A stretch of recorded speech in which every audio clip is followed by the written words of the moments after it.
రాష్ట్రాల్లో ప్రస్తుతం మంచు ఫ్యామిలీ ఇష్యూ హాట్ టాపిక్ గా మారింది. గతంలో వారి కుటుంబంలో చెలరేగిన ఆస్తి తగాదాలు ప్రస్తుతం తారాస్థాయికి చేరుకున్నాయి. ఈ క్రమంలో 2 రోజుల క్రితం తండ్రి కొడుకు ఒకరిపై మరొకరు దాడి చేసుకునే స్థాయికి చేరుకున్నట్లు తెలుస్తోంది. అయితే ఈ వ్యవహారంలో మంచు మోహన్ బాబు, మనోజ్ల వాదనలు ఎవరికి వారే తమపై దాడి జరిగిందంటూ పోలీసులకు ఫిర్యాదు చేసుకున్నారు. తాను ఇంట్లో ఉన్నప్పుడు తన తండ్రి రౌడీలను పంపి తనను తన భార్యను కొట్టించాడు అని మనోజ్ ఫిర్యాదు చేయగా, మనోజ్ తనపై దాడి చేశాడని మోహన్ బాబు ఫిర్యాదు చేశారు. కాగా ఆదివారం సాయంత్రం ఓ ప్రైవేట్ ఆసుపత్రిలో మనోజ్ జాయిన్ అవ్వగా ఆయన ఒంటిపై గాయాలు అనుమానాస్పదంగా ఉన్నాయని ఆసుపత్రి వైద్యులు పోలీసులకు సమాచారం అందించారు. ఇదిలా ఉండగా ఈ వివాదం మరో కీలక మలుపు తిరిగింది. తన తండ్రి వల్ల తనకు, తన భార్య, బిడ్డలకు ప్రాణహాని ఉందని తమను రక్షించాలని కోరుతూ సోమవారం సాయంత్రం పహాడీ షరీఫ్ పోలీస్ స్టేషన్ కు వెళ్లి మనోజ్ లిఖిత పూర్వక కంప్లైంట్ ఇచ్చారు. తన కొడుకు మనోజ్, కోడలు మౌనిక వలన తనకు ప్రాణహాని ఉందని రాచకొండ సిపికి మోహన్ బాబు ఫిర్యాదు చేశారు. కాగా ఈ వివాదంపై మరోసారి ట్విట్టర్ ద్వారా స్పందించిన మంచు మనోజ్ మోహన్ బాబు యూనివర్సిటీపై సంచలన ఆరోపణలు చేశారు. తను తన కుటుంబం కోసం 8 సంవత్సరాలుగా సినిమాలు చేస్తూ కష్టపడ్డానని, కొన్నాళ్లుగా తన ఇంటి నుంచి అతని కుటుంబంకు దూరంగా ఉందని చెప్పుకొచ్చారు. అయితే తాజాగా నా ముందే నా కుటుంబ సభ్యుల్ని, ఉద్యోగుల్ని తిట్టారని, విష్ణు అనుచరులే సీసీ ఫుటేజ్ మాయం చేశారని, మోహన్ బాబు యూనివర్సిటీలో ఆర్థిక అవకతవకలు జరుగుతున్నాయని తీవ్ర ఆరోపణలు చేశారు. అలాగే ఎంబీయూ అవకతవకల్లో బాధితులకు తాను అండగా ఉన్నాననే తనపై తప్పుడు ఆరోపణలు చేస్తున్నారని 2 పేజీల పీడీఎఫ్ ను అప్లోడ్ చేశాడు. అలాగే తనను తెలుగు రాష్ట్రాల సీఎంలతో పాటు deputy CM Pawan Kalyan, AP హోంమంత్రి అనిత, డిప్యూటీ సీఎం పవన్ కళ్యాణ్, తెలంగాణ డీజీపీలకు ట్యాగ్ చేస్తూ తనకు సరైన న్యాయం చేయాలంటూ మంచు మనోజ్ రిక్వెస్ట్ చేశాడు.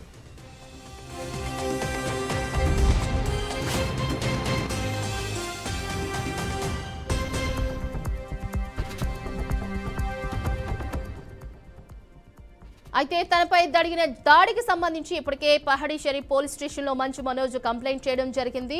ఈ నేపథ్యంలో మరోవైపు మోహన్ బాబు కూడా రాచకొండ పోలీస్ స్టేషన్ లో కంప్లైంట్ అయితే జరగడం జరిగింది. హాస్పిటల్లో మెడికల్ రిపోర్ట్ లో కూడా మంచు మనోజ్ కు గాయాలయ్యాయని, అవి అనుమానాస్పదంగా ఉన్నాయని పోలీసులు ఇప్పటికే చేశారు. ఇదే అంశానికి సంబంధించి మరింత సమాచారాన్ని మా ప్రతినిధి క్రాంతి ఫోన్ లైన్ ద్వారా వివరిస్తారు. క్రాంతి, చెప్పండి, మొత్తానికైతే మంచు ఫ్యామిలీకి సంబంధించి అగ్ని జ్వాలలు అయితే ఇంకా చల్లారలేనట్టుగానే తెలుస్తుంది. ఎప్పుడు అంటే మంచు మనోజ్ వెర్షన్ ప్రకారం మనం ఆస్తి తగాదాలకు సంబంధించి కాదు అన్నట్టు, తన తండ్రి ఆస్తులకు ఎప్పుడూ ఆశించలేదన్నట్టు చెప్తున్నారు. మరి ఆస్తి తగాదాలకు మించిన విషయాలు ఏమై ఉండొచ్చు?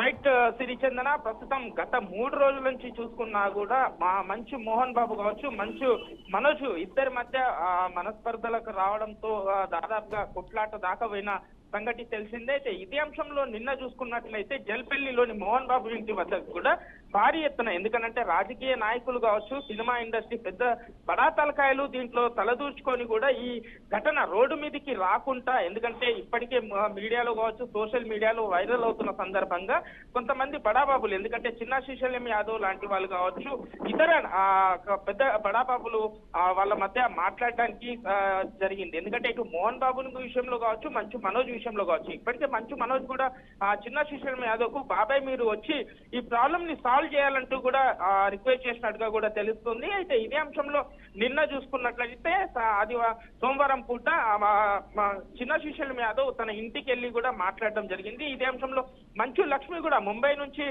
హుటాహుటిన వచ్చేసి మంచు మనోజ్ తో కూడా మాట్లాడడం జరిగింది, మరి తిరిగి వెళ్ళడం జరిగింది. అయితే ఇదే అంశంలో నిన్న దుబాయ్ నుంచి కూడా మంచు విష్ణు కూడా హైదరాబాద్ కు చేరుకొని, ఎందుకంటే ఇటు మంచు మనోజ్ కు కావచ్చు, ఎందుకంటే నిన్న బౌన్సర్లు మనోజ్ తరఫున 30 మంది కావచ్చు, విష్ణు తరఫు 25 నుంచి 30 మంది బౌన్సర్లు కూడా ఇంటి వద్ద నిన్న జల్పల్లిలో మోహన్ బాబు ఇంటి వద్ద మాత్రం బయట కాపు కాశారని కూడా చెప్పుకోవచ్చు. ఎందుకంటే ఏదో ఒక విధంగా కొలిక్కు వచ్చే సమయంలో మాత్రం చూసుకున్నట్లయితే నిన్న రాత్రి పూట మంచు మనోజ్ పహాడీ షరీఫ్ పోలీస్ స్టేషన్ కి వెళ్ళేసి తన గుర్తు తెలియని వ్యక్తులు తనని కొట్టారు అంటూ, ఎందుకంటే మెడికల్ రిపోర్ట్ ని కూడా సబ్మిట్ చేయడం జరిగింది. తన మెడికల్ రిపోర్ట్ ప్రకారంగా చూసుకున్నట్లయితే వైద్య ఏదైతే డాక్టర్స్ కూడా దాంట్లో రిపోర్ట్ లో కూడా స్పష్టంగా రాయడం జరిగింది.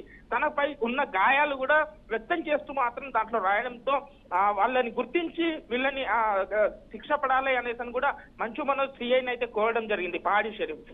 ఇదే అంశంలో మంచు మోహన్ బాబు తిరిగి రాచకొండ సిపి సుధీర్ బాబుకు మాత్రం లేఖ రాయడం జరిగింది, కంప్లైంట్. ఆస్తి గురించి మంచు మనోజ్ కావచ్చు, తన భార్య సతీమణి కావచ్చు, ఇద్దరు వేధిస్తున్నారు అంటూ కూడా తన లేఖ రాయడం కలకలం రేపింది నిన్న రాత్రి పూట చూసుకున్నట్లయితే.